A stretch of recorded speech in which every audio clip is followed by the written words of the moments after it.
Welcome to this explainer. Back in the day, learning was basically all about manual memorization, right? Just cramming facts into your head and crossing your fingers that they'd actually stick. But today, well, our minds function a lot more like a highly advanced logic core. It's this incredibly powerful, intricate system that we've built up over years of careful processing and real-world problem solving. But right now, there's a massive vulnerability spreading through our modern workflows, and it is actively threatening us with cognitive atrophy. Experts are calling this the AI loophole. So today, we're going to figure out exactly how to patch it, how to defend our intellect, and how to truly own our logic core.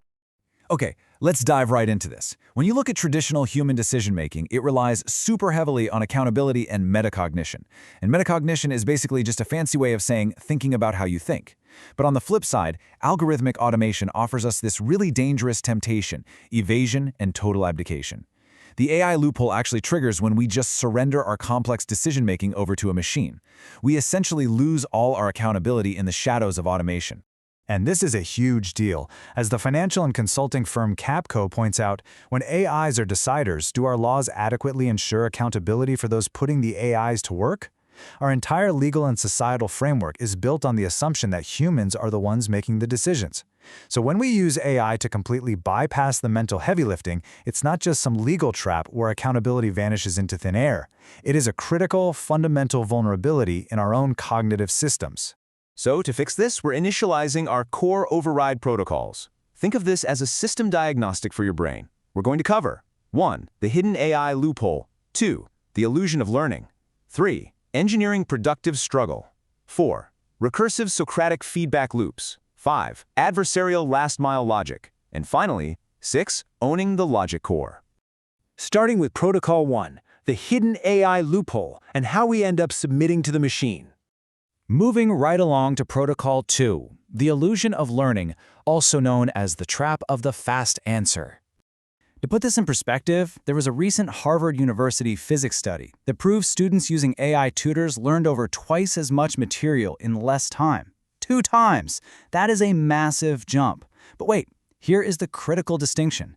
They didn't learn twice as much because the AI bypassed the work for them. No, they learned more because the AI eliminated wait time. It eliminated the fear of asking quote-unquote stupid questions. It kept them constantly actively engaged in the material. So if you want to avoid falling into that illusion of learning, you absolutely have to activate your metacognition. Like we mentioned earlier, this is your conscious awareness and control over your own thinking.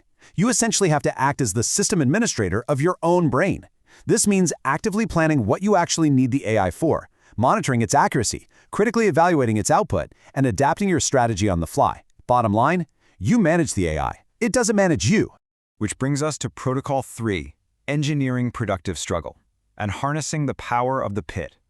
Check this out. The Learning Sciences and Emergent Technologies Hub perfectly visualizes this academic concept called the zone of proximal development. And honestly, this is the absolute sweet spot of learning.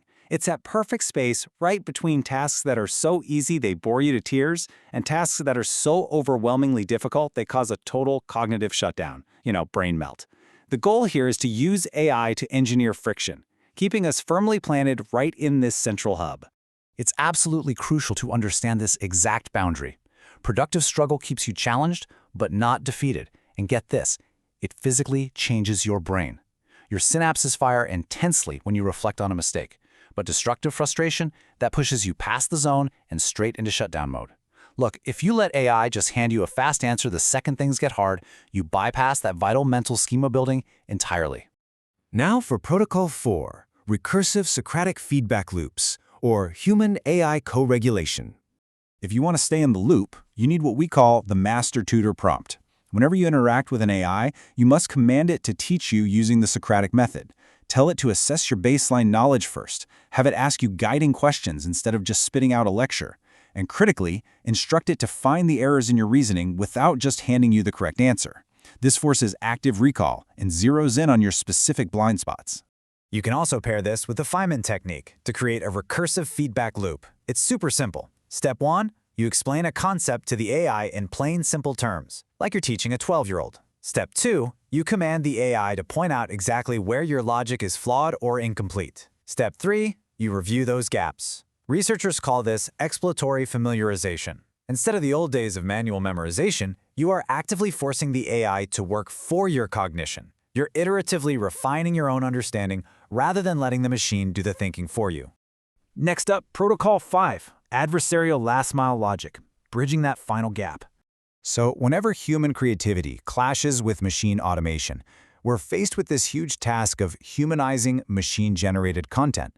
Because let's be real, if you just copy and paste AI outputs, your work completely loses its soul. It sounds totally robotic. We have to actively bridge that gap. Researchers are actually studying this through something called the ADAT framework, Adversarial Detection Attack on AI Text. Basically, it means applying an adversarial layer to machine-generated outputs. You take what the AI built, and you actively perturb it. You mess with it.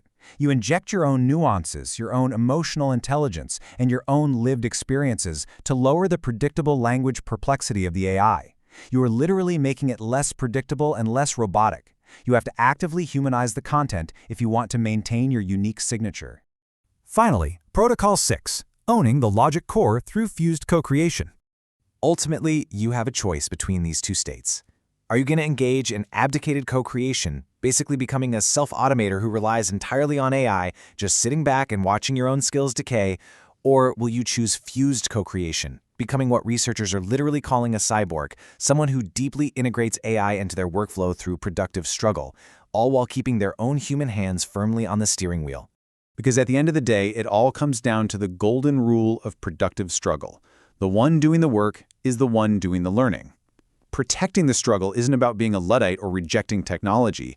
Honestly, it is the highest form of instructional care you can provide for yourself and your team.